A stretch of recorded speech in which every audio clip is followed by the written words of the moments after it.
you started making wine in 1982. How have things changed in terms of your winemaking in the Finger Lakes during those years? The most critical change occurred about 5 years ago. A customer started bringing me naturally made wines from the Loire Valley and from Beaujolais. And I fell in love with those wines. They were far different from anything I had had before. They seemed more alive to me, and I decided I wanted to make wine like that. So I changed my winemaking style.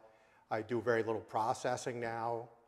It's all spontaneous fermentation, and I'm hoping that the results are paying off, and I am making wines that are a little more exciting or lively. And so since you started making natural wines, would you say that the wines are different? I mean, can you appreciably notice the differences in the wine styles between this sort of conversion before and after?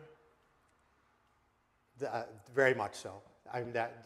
There's no doubt about it. The wines are vastly different to me, and I think you could ask my colleagues. It would be a good thing to ask them. And Kym, tell us about your philosophy of making wine. You know, what do you try for in the wines that you make? I am looking for intensity of flavor, expression of terroir, expression of grape variety.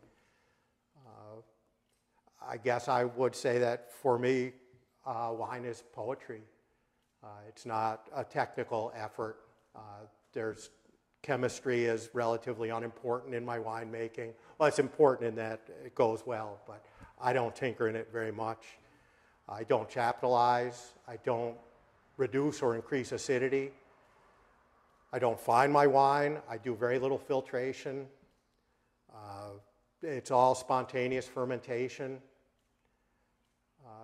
I would tend to say hands-off, but I think it's a misleading statement, because since I have stopped making wine what I would call conventionally, it requires more attention, not less.